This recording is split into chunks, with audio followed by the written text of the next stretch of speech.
What's up, cinephiles? Welcome back to the channel. Today we'll be talking about HBO's latest rom-com heist film. You heard it right, a rom-com and a heist film set in the COVID-19 pandemic lockdown, directed by Doug Liman. And this movie stars Anne Hathaway and Chiwetel Ejiofor as Linda and Paxton, two ex-couples who find themselves stuck in the same room upon the lockdown. Linda here is a CEO of a fashion company, and Paxton here is a delivery driver who's having a weekend gig to deliver the diamonds belonging to the company of Linda. So together they devised this foolproof plan how to steal the said diamonds. Okay, before I continue with this review, why don't you guys show your support to the channel by hitting that like button and subscribing to us for weekly reviews of movies, TV shows, and video games. Back at it again is my resident cinephile friend, Carlo. Hello! Hi, Kevin! So, this movie, I did some digging. They have conceptualized this on July, shot this on September, and released it on January. So, how does it fare to you? Oh, wow. It was fast. It was a fast production, definitely. And I will start off by saying pandemic-era set movies are no longer a stranger to us anymore. I watched this horror film called Host last year, which is entirely characters in a Zoom call. And also recently, this Michael Bay produced thriller called Songbird. So upon hearing this movie, I got interested with the idea. It mirrors what we are still currently experiencing at the moment. I think that this was, set in the early lockdown stages though. There was one scene there that says March 25th, if you've noticed. Having to shoot during COVID, I really dig the ingenuity of the production and making use of the resources that they had. In that regard, I appreciated it for what it was. Yeah, same here. It's funny because they are on a time-sensitive mission here because they need to release it on a time that's more relevant. But considering that it's just a number of months that has passed from March to now, there are some elements in this movie that feels irrelevant already, But I do appreciate the movie for being on the same ground on what we are feeling back on those times when we are just new to this whole thing, The movie satirizes these daily events, the daily routines that we used to have back in the pandemic, like falling in line for the grocery, people hoarding these tissues, and then, people falling back into their old habits, like drinking and doing drugs, and then a lot of self-loathing because we've all been there, right? Yes, yeah. I think my intrigue pretty much lasts on the first act, because the second act is kind of a dragging now because, I gotta be honest, the heist aspect of this movie only kicked off like on its third act. At the first two acts, it kind of feels like you're getting these episodic moments of a comedy series. I do enjoy, however, the script, how loose it is, the breeziness of it, and the performance, the charming duo of Anne Hathaway and Chiwetel Ejiofor, especially Chiwetel Ejiofor because I have never seen him before in comedy movies, and to see him flex his comic skills is a pleasant surprise. It's entertaining to watch, really. I was mostly in it for the performances of these two. The first few minutes of this film, we see the relationship dynamic. They are passive-aggressive to each other, as if they're already coexisting unhappily even before the pandemic hit, right? Yeah. At least that's how I felt, and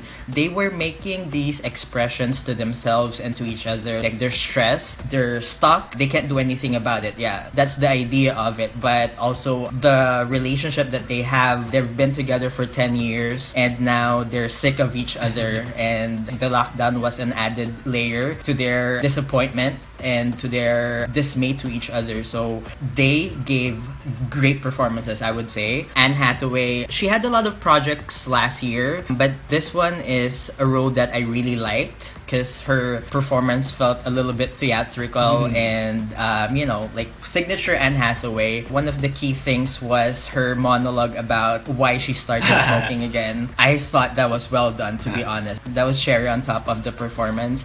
And also, like you said, Chiwetel Ejiofor, he bounced off Anne Hathaway really well. They had good chemistry, and it's fun to see him having fun. because all the roles that he's been doing, maybe since he started his career are hard drama or, thriller. Yeah. I had fun in that sense of seeing them have fun with each other and just gravitating towards each other's energies. Yeah, I agree. I won't forget Anne Hathaway's monologue here, especially that part where she keeps imagining things. The charisma of these two, given to less competent actors, this will be a complete total bore for me. And then, speaking of star power, we also have guest cameos, to enliven the proceedings. There's Ben Kingsley, Ben Stiller, then Mindy Kaling. I would like to think that they really shot this through Zoom, and those actors were in the comforts of their home while they're doing it. So that's convenient. And the whole thing, the way they produce this, it doesn't look low budget to me. It's modestly budgeted for me. And I think that's already an achievement in itself. But, to further delve into things that were kind of mixed, actually, because this is a movie that crosses many genres. So it operates in a lot of levels. There's drama, there's comedy, then there's heist. In the drama aspect, honestly, I don't think it's deep enough. I guess it's deep enough to be paired with a comedy because each of their characters, they're both yearning for a change. And I think by the end of it, the movie even injects some sort of a wisdom that before the pandemic, they themselves are locked down to their routines. So this whole experience of them being together forced them to reevaluate their priorities in life, their perspectives, and the people that they hang around with. So while that in itself is already a nice, but that is also a sentiment that we already know by now, but still harmless. And then I just have to say, when it comes to the intricacy of the heist, it's not really that high functioning type of heist because this is more of an afterthought exercise that you can really see through translating from the script to the final product. And yeah, I mean, they might be plot holes to their plan, but part of it is suspending your disbelief. I was just reminded of Ocean's 8, another heist film that stars Anne Hathaway involving stealing jewelry. So I guess don't really expect much on that level. Definitely, the idea of pulling off a jewelry heist in the middle of a pandemic was fascinating to me. So I was looking forward to that event, but the execution might have been a little less satisfying. But like you said, this was leaning more towards the drama comedy category. 2/3 of this film was exploring more about their relationship and how being locked down affected it. So yeah, there was a shift that happened. By the time we get there, we're already like, oh wow, it took a really long time and it felt dragging. The execution, there's plot holes in there, and to me, I still appreciated the aspects that we already listed. Still a valiant effort from Doug Liman and company. There's a sense of monotony in the first acts that I found comfort in it, because of the theatrical performances and the loose script. I was enjoying it. However, the shift from the psychodrama to the robbery aspect, it's a bit jarring, and by that time you just wish that they have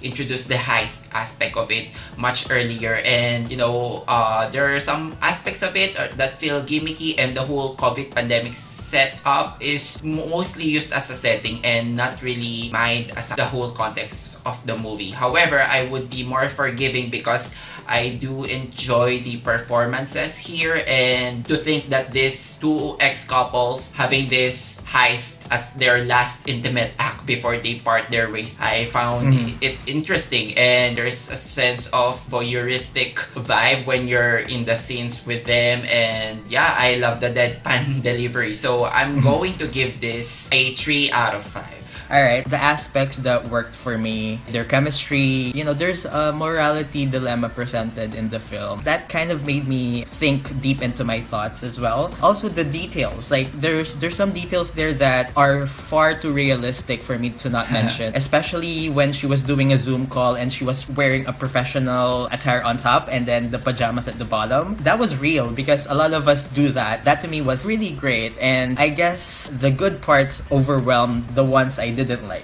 I wanted it to be more cinematic, if you will. Yeah. But not so realistic, if you get what I'm saying. Yeah. For what it's worth, watch for the performances. And I hear a lot of people are not so into it, but to each his own. With that being said, I'm also gonna give this a 3 out of 5. It's good, yeah. Okay, you kind of surprised me that I thought you're going to lock down with that 2.5. Anyway, that's it for our review of Lockdown. Have you seen this movie? Let us know what you think in the comment sections down below. If you enjoyed watching this video, hit that like button and subscribe to us for weekly content. Carlos, thank you once again for doing this with me. Thank you, and Okay. bye, guys. See you on the next one.